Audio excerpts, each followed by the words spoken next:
હરિ બધે છે, બધું હરિનું જ છે, અને એ એની ઈચ્છાથી બધું કરશે. આ વિશ્વાસ, આ સ્વીકાર કરવામાં બહુ કામ લાગે છે. છેક સુધી પુરુષાર્થ કર્યો અને પછી પણ અસફળતા મળી તો મહાપ્રભુજીએ સિદ્ધાંત આપ્યો, નિજેચ્છાત કરિષ્યતિ. પછી જેવી હરિની ઈચ્છા. પુરુષાર્થ છેક સુધી છે. અને આ હરિની ઈચ્છાનો સિદ્ધાંત જ આપણને આપણા ધાર્યું જ્યારે નથી થતું ત્યારે એને સ્વીકાર કરવામાં કામ લગાડે છે. એક બેનને મેં પૂછ્યું, તમે ઠાકોરજીની સેવા કરો છો? મને કે ના, નિજેચ્છાત કરિષ્યતિ. મેં કીધું એટલે? એ ઈચ્છા કરશે ને ત્યારે કરશું. એટલે એનો અર્થ કે પુરુષાર્થ જ નહીં કરવાનો. નિજેચ્છાત કરિષ્યતિનો અર્થ એ નથી કે પુરુષાર્થ નહીં કરવાનો, એક જ જગ્યાએ બેઠા રહેવાનું અને આમ્રના પેડના નીચે બેસીને ખાલી વિચાર કરવો કે આ આંબાનો એ ફળ તૂટે અને મને મળે. પુરુષાર્થ કરવાનો છે. પુરુષાર્થ કર્યા પછી પણ તમે અગર આંબાના એ ફળ સુધી નથી પહોંચી શકતા કે એને નથી તોડી શકતા તો એમાં નિજેચ્છાત કરિષ્યતિ માનવું, પણ છેક સુધી પુરુષાર્થ કરવાનો છે. याद रखना, पुष्टि मार्ग में पुरुषार्थ को महत्व दिया है. नहीं तो आ तो लोग बता के आ तो બધું કૃપા કૃપા કૃપા કૃપા કૃપા કૃપા. એ કૃપા કરશે ત્યારે થશે, એ ઈચ્છશે ત્યારે થશે, તો તમારે કંઈ કરવાનું જ નથી. એટલે તમારે બેઠા જ રહેવાનું છે. पुरुषार्थ करना है, अंत तक करना है, और फिर भी सफलता नहीं मिलती. निजेच्छात करिष्यति. કેવો સુંદર વિવેક આપ્યો છે મહાપ્રભુજીએ કે તમારા જીવનમાં તમારું ધાર્યું ન થાય ત્યારે કઈ રીતે તમે તમારા મનને સમજાવશો, કયા વિચારો આપશો, કઈ રીતે એને ટેકલ કરશો, કઈ રીતે તમારા મનનું આયોજન કરશો.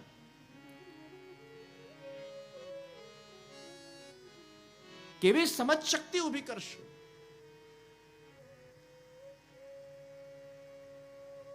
ઘણીવાર એવું બનતું હોય તો પહેલો વિવેક, વિવેકસ્તુ હરિ સર્વમ. હરિ બધે છે, બધું હરિનું જ છે અને બધું હરિ કરે છે, જે ગઈકાલે આપણે જોઈ ગયા.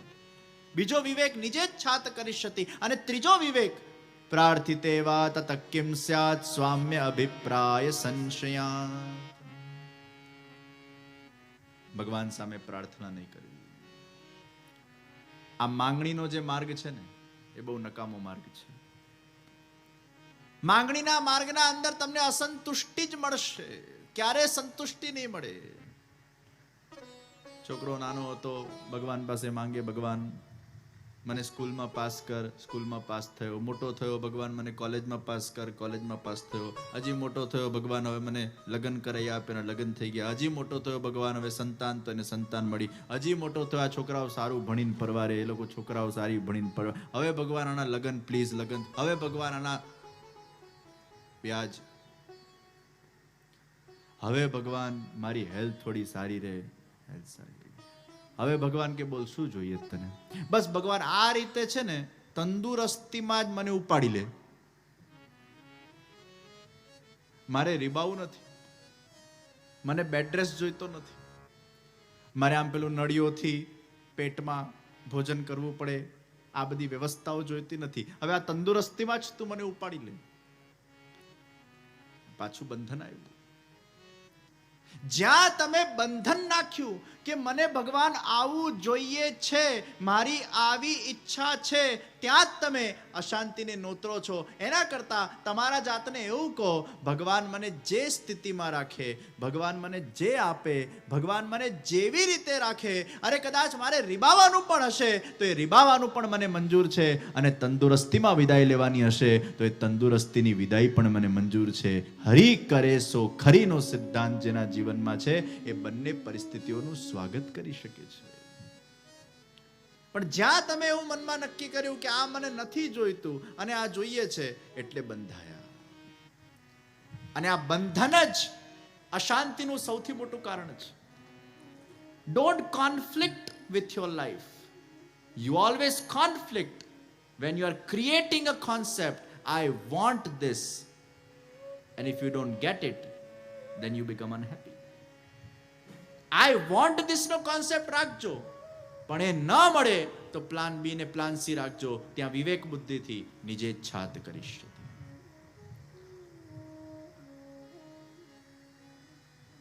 આજે ઘણા લોકો ડિપ્રેસ થઈ જાય છે, ડિપ્રેશનમાં ખોટું પગલું ભરી દે છે. અને મારા હિસાબે ડિપ્રેશનની પરિભાષા શું? મનનું મૃત્યુ, એનું જ નામ ડિપ્રેશન છે. મન વ્યક્તિનું મરી જાય એટલે ડિપ્રેશન. 3 લૌકિક વિવેક છે. પહેલો લૌકિક વિવેક કયો? Accepting the nature of an individual as it is.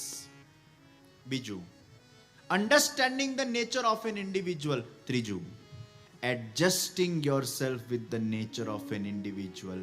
આ 3 લૌકિક વિવેક છે. પહેલું, એક્સેપ્ટિંગ ધ નેચર.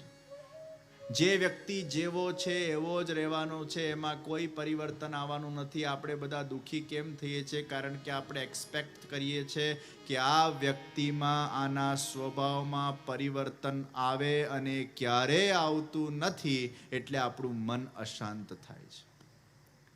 પણ when you accept the individual as it is, આમાં કઈ જ પરિવર્તન આવવાનો નથી, આ જે છે એવો જ કે એવી જ રહેવાની છે, ત્યારે તમારો જોવાનો નજરિયો બદલાઈ જાય છે. પાગલને કેવું આપણે એક્સેપ્ટ કરી લઈએ છીએ? પાગલ છે તો પાગલ છે, ફૂલ સ્ટોપ. એમ તમારા ઘરે કદાચ ઘરવાળા ગુસ્સાવાળા હોય, 1-2 વાર, 5 વાર, 10 વાર ગુસ્સો કરે, પછી સ્વીકારી લો. તમે તમારા જાતને એવું નહીં કહો કે આ કેમ ગુસ્સો કરે છે, આ કેમ ગુસ્સો કરે છે, આ કેમ ગુસ્સો કરે છે. જેટલા પ્રશ્ન પૂછશો અશાંતિ વધશે. એના કરતા તમારા જાતને કહો આ ગુસ્સા વાળો છે, ફૂલ સ્ટોપ, સ્વીકાર, એક્સેપ્ટ.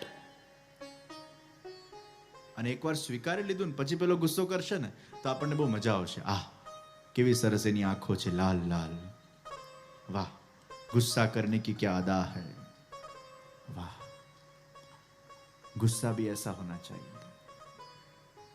એ ગુસ્સાને તમે એકવાર સ્વીકારી લો ને.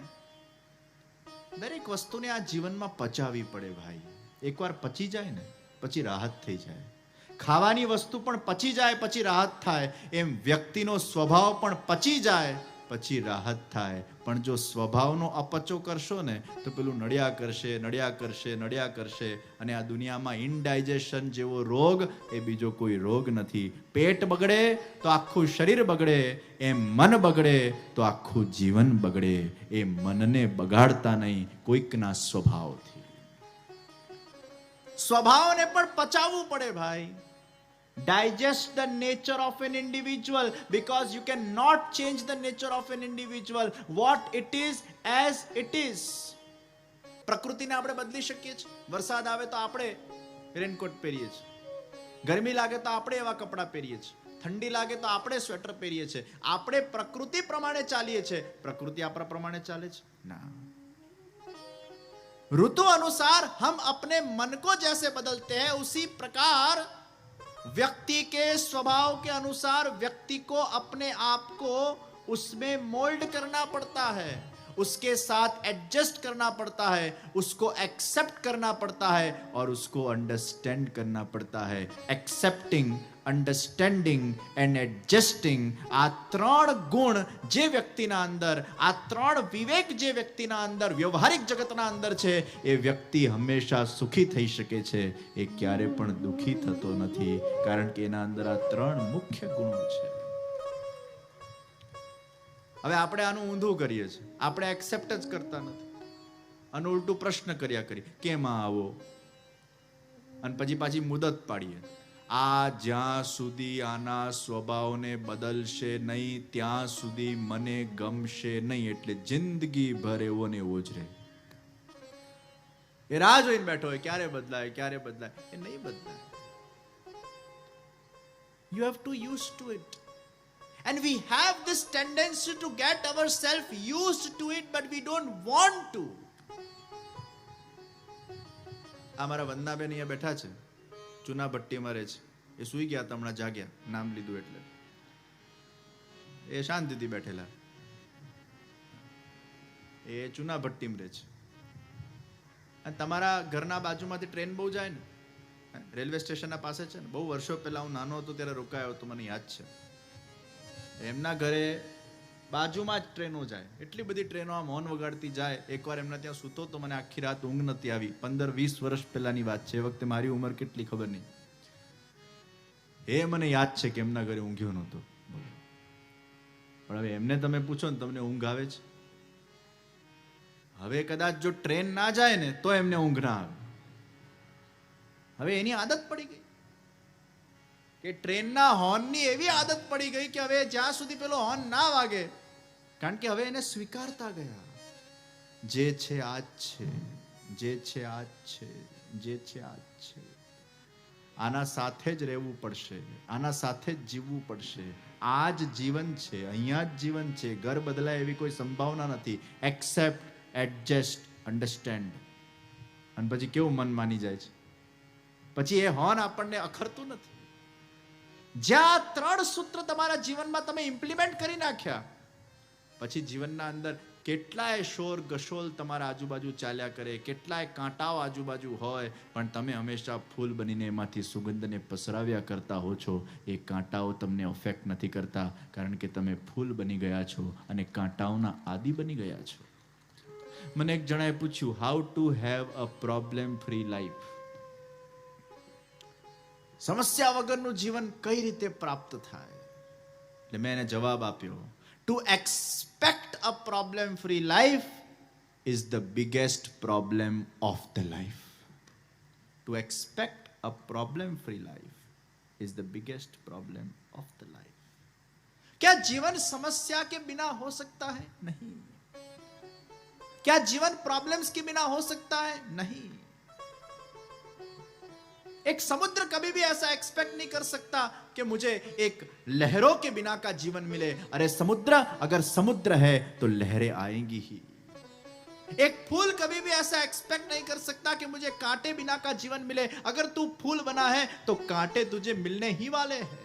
पतझड़ का भी कभी सामना करना पड़ता है.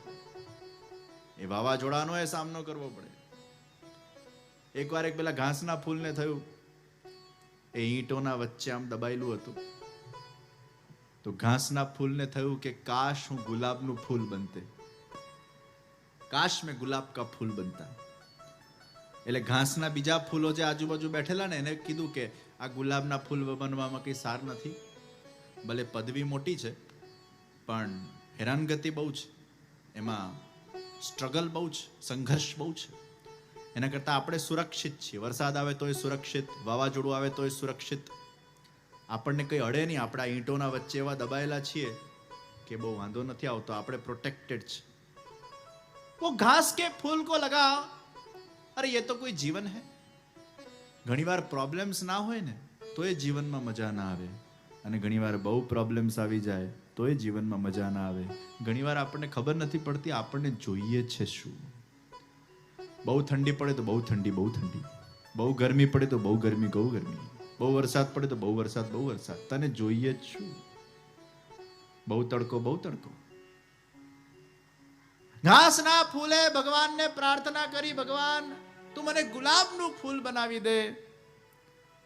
ભગવાને વરદાન આપ્યું, ઘાસના ફૂલ ગુલાબનું ફૂલ બની ગયો.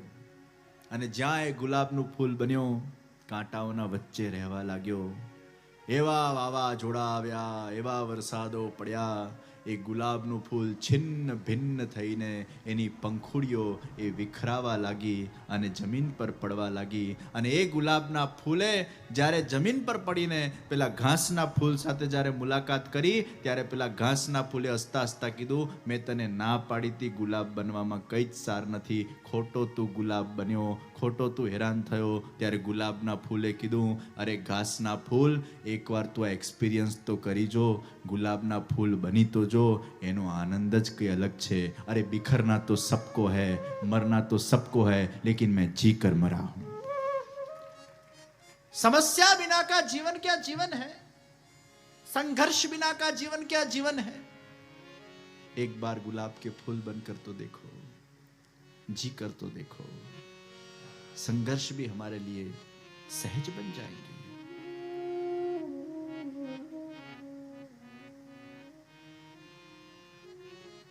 તો કોના જીવનમાં પ્રોબ્લેમો નથી ભાઈ? expecting a problem-free life is the biggest problem. We live with the problem. આ કેમ પ્રોબ્લેમ આવ્યો આ ક્વેશ્ચન જવા દો. આ છે, મારે આના સાથે જીવવાનું છે. ચેલેન્જીસ એ જીવનનો નિયમ છે. સમુદ્ર હશે ત્યાં લહેરો આવશે. જ્યાં એક્સપેક્ટેશન આવી ત્યાં બંધાયા. તો આગ્રહ વૃત્તિ રાખવી. પણ અગર એ ઈચ્છા પૂરી ન થાય તો નિજે છાત કરીષ્યતિ. એક્સેપ્ટિંગ, એડજસ્ટિંગ એન્ડ અન્ડરસ્ટેન્ડિંગ, આ સૂત્રોને જીવનના અંદર ક્યાંક ને ક્યાંક ઇમ્પ્લિમેન્ટ કરાવીને પોતાના દ્રષ્ટિકોણને બદલવાની જરૂર છે. ઘણીવાર નાના માણસોને એવું લાગે આ મોટા માણસો કેટલા સુખી. ઘાસના ફૂલને થયું ને ગુલાબનો ફૂલ કેટલો સુખી. પણ ગુલાબ બને ત્યારે ખબર પડે કે એને કેટલું દુઃખ છે ભાઈ. ગરીબોને એવું લાગે અમીરો કેટલા સુખી. ના, ગરીબોના જીવનમાં એના પ્રોબ્લેમ્સ તો અમીરોના જીવનમાં એનાથી મોટા પ્રોબ્લેમ્સ હોય. પૈસાવાળા થાઓ, ફેક્ટરીઓ ખોલો, મોટા મોટા આયોજનો કરો. જેટલા તમે મોટા થતા જાઓ એટલા તમે હાઈટ પર જતા જાઓ, અને જેટલા હાઈટ પર જતા જાઓ ને એટલા હવાના ઝોકાઓ વધારે તમારે સહેવા પડે. એ હવાના વાવાઝોડાને વધારે સહેવા પડે.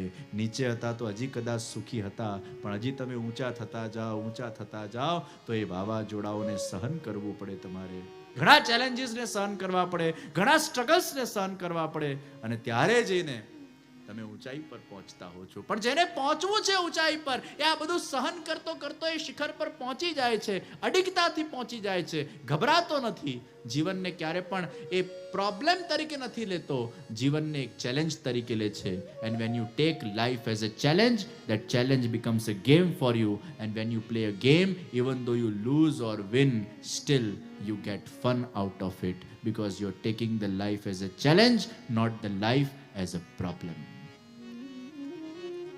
If you take life as a problem, the problem becomes the nuisance for you, and that nuisance gives you unhappiness.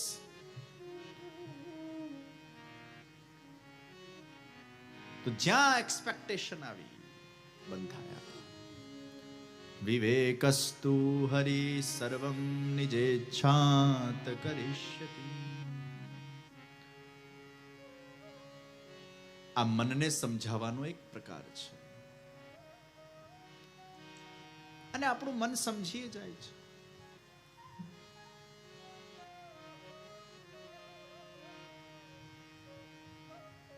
તો ભગવાન સાથેનું અટેચમેન્ટ એ લૌકિકના ડિટેચમેન્ટને સહન કરવાની શક્તિ આપે છે. આપણા નેત્રના માધ્યમથી આપણે એવી વસ્તુઓ જોઈએ જે જોવાથી આપણને સાત્વિકતા મળે, સારા વિચારો આવે, સારું સ્મરણ થાય, અને આપણું મન ત્યાં જોડાય. પણ એવી જગ્યાએ ન જોડાઈએ જ્યાં જોડાઈને આપણને કશે ફાયદો થવાનો નથી. તો ડીઓજી માંથી જીઓડી તરફ, પ્રાણી માત્ર દયાના પાત્ર, ઈશ્વર માત્ર પ્રેમના પાત્ર. પછી ક્યાંક પેલા જળ ભરત જેવી હાલત ન થાય આપણી, કે છેલ્લા સમય હરણના બચ્ચામાં એમની આસક્તિ થઈ અને પછી હરણનું જન્મ લેવું પડ્યું. હવે વિચાર કરો કે તમે જેના વિચાર સૌથી વધારે કરશો, જેનું સ્મરણ સૌથી વધારે કરશો, અને મરણ વખતે અગર એનું સ્મરણ થયું તો પછી આવતું જન્મ કોનું લેવું પડશે? છેક સુધી કૂતરાનું સ્મરણ થયું તો આવતું જન્મ તો જેનો વિચાર આવશે એનું સ્મરણ થશે, અને જેનું સ્મરણ થશે એના ગુણોનો વિકાસ તમારા અંદર થશે. કીટ ભમરીનો સિદ્ધાંત કે પેલી ભમરી કીડો ભમરીના ભયથી ભમરી ભમરી ભમરી ભમરી ભમરી ભમરી ચિંતન કર્યા કરે છે, ભયથી ચિંતન કરે છે. ચિંતન એટલો પ્રગાઢ બન્યો કે કીડો પોતે ભમરી બની ગયો અને ત્યાંથી ઉડી ગયો. આ સાયન્ટિફિકલી પણ પ્રૂવન ફેક્ટ છે, અને રિલિજિયસલી પણ પ્રૂવન ફેક્ટ છે કે તમે જેનો સૌથી વધારે વિચાર કરો છો, જેનું સૌથી વધારે સ્મરણ કરો છો, એના ગુણોનો વિકાસ તમારા અંદર થવા લાગે છે. તમે એના જેવા બનતા જાઓ છો, તમારા અંદર એના તત્વોનો વિકાસ થવા લાગે છે. તો તમે ઈશ્વરનું જેટલું વધારે સ્મરણ કરશો એટલા ઈશ્વરના ગુણોનો વિકાસ તમારામાં થયા કરશે. તો પતંગિયું એ રૂપના આકર્ષણથી એ અગ્નિના અંદર પોતાના જાતની આહુતિ આપી દે છે.